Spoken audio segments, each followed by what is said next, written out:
So I'm Jai Gupta. I'm CEO of Sparrow Devices. We're developing an AI edge acceleration platform that's transforming edge data into cloud intelligence. Next slide.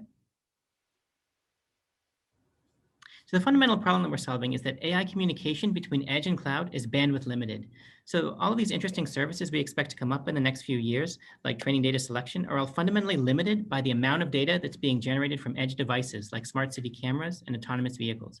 And the problem is that by 2025, these devices will be generating so much data, next slide, that it will overwhelm 5G networks, creating a bottleneck. And as a result, we'll experience very high latency services at the edge. Next slide.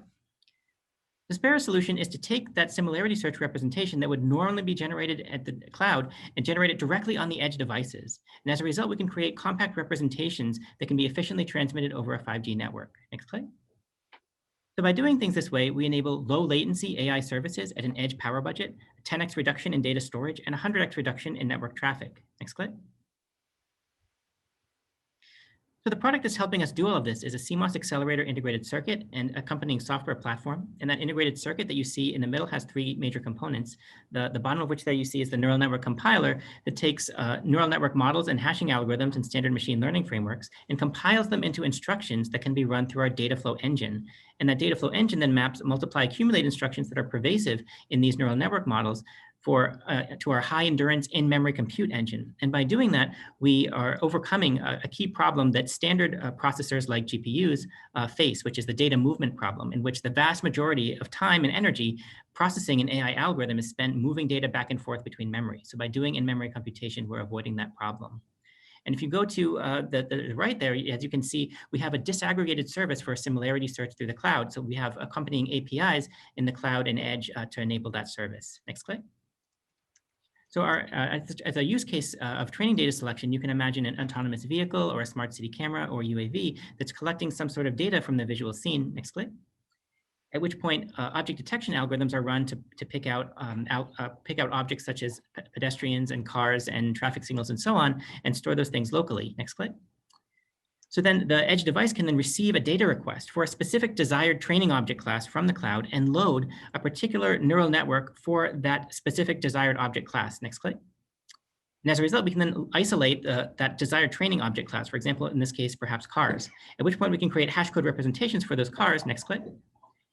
And then send them to the cloud for similarity search. And from the perspective of training data selection, that lets us do two useful things. The first of which is to identify novel images. So I can say this car is something that I've never seen before. Or similarly, I can say I can cluster similar images together. So I can say this looks like for example, a Toyota Camry, and I'll put it with the other Toyota Camry images. And so I can cluster things by make and model, for example. Next slide. And then I can request any desired raw images that I want from the edge device itself. And as a result, you can see this creates a feedback loop, and that can be repeated for any number of desired training object classes. Next slide. So how does this play out, for example, in the case of a smart city environment? So you can imagine a smart city camera at the edge that's surveying a busy intersection. And to the right, you can see there's a number of subscribers that are looking to tap into that data feed in order to provide some useful services. Next slide. So all of these subscribers are looking for different objects for any given frame in the visual scene as it's being processed. For example, pedestrians, sedans, or in the case of a specific example given us by Boulder AI, which is a smart city traffic company, they're looking for 3+ axle trucks. Next slide. So as all of these things are detected in the visual scene, they're detected and then hash code representations are generated and sent to the cloud for similarity search. And as you can see, in most cases, nothing really will happen. But in some of the cases, you might, for example, find a novel image for a 3+ axle truck. Next slide. And then you can request that image from the smart city camera. Next slide. And return that image to subscriber number 10. And next click. To subscriber number 10 in this case to increase his training data store. And so as a result, he can then build up a training data class, which he can then use for detecting 3+ axle trucks later on. Next slide. So we're building key partnerships, particularly with Dell Technologies for cloud requirements and customer discovery, with Boulder AI for smart city use cases, and with the Global Semiconductor Alliance's Automotive Interest Group for automotive use cases in the future. Next slide. Okay, so we have raised about $2 million of dilutive capital, primarily through Paladin Capital, and about $3 million of non-dilutive capital, primarily through a series of DARPA contracts, the last of which just ended in April. Next slide. So we're raising a $6 million seed financing to develop our AI accelerator at scale. That DARPA Virtual Intelligence Processing Program that I mentioned just ended in April, let us do a lot of the key software work and some of the exhaustive integrated circuit simulation work around the solution that we've just been presenting to you. Next click. And so what we want to do is to use, next click. What we want to do is to use the $6 million seed financing to fabricate key hardware and develop additional software such that we can raise a $20+ million round in about a year to create a first product. Next slide. So our team has a long history of working well together. There's myself, the CEO, there's Abby Matthew, our COO, and Naharat Reyes, our CTO. And we all work together at a company called Newlands, where we were the team that worked on hybrid analog digital processing techniques for clients such as Google Advanced Technology and Projects Group's mobile imaging unit, as well as Lockheed Martin's radar signal processing unit. Next slide. Thank you very much. Are there any questions?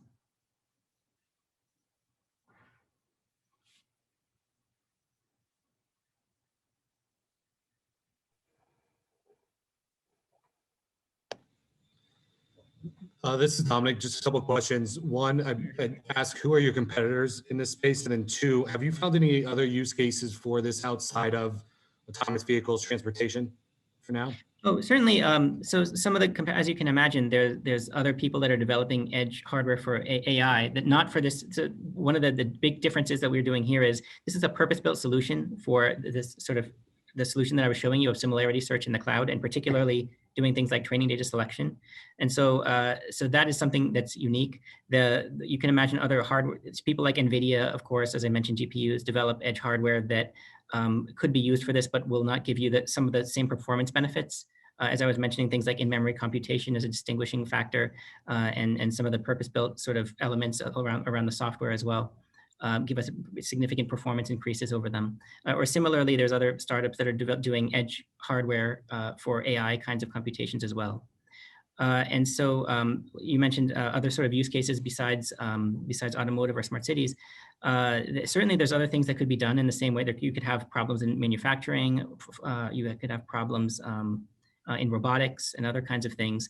We focused on these ones particularly because those are the biggest pain points. As I was showing you in the first slide, the bandwidth problem is the biggest thing, and autonomous vehicles and to some extent smart city cameras will both be the ones generating by far the most data that needs to be intelligently selected from, essentially. Thank you. This is Tyler from Colorado. You mentioned that the problem that you're solving is that the 5G network will eventually get bogged down by the bandwidth requirements of these use cases. When do you see that problem actually materializing? And Right. Because right now 5G certainly is not crowded. Right. So the big part of the problem is that in about 2025, just like I had said in the first slide, that's kind of a tipping point where there will be enough L3 level kind of autonomous vehicles that may want to start essentially, bogging down networks with this much data, or there'll be enough smart city rollout, perhaps that at least in some of the specific larger cities, this can become a significant problem. As you can imagine, competing with cellular users and things for 5G network bandwidth is going to be a big problem, and there needs to be a way to kind of handle this problem. So already, these guys are kind of thinking about the best way to do this, and there's plenty of things like the Automotive Edge Computing Consortium that generates a huge amount of white papers and things about in the last year or so about how to address this problem when it really materializes around 2025. So it's something that industry understands is a problem in that time frame.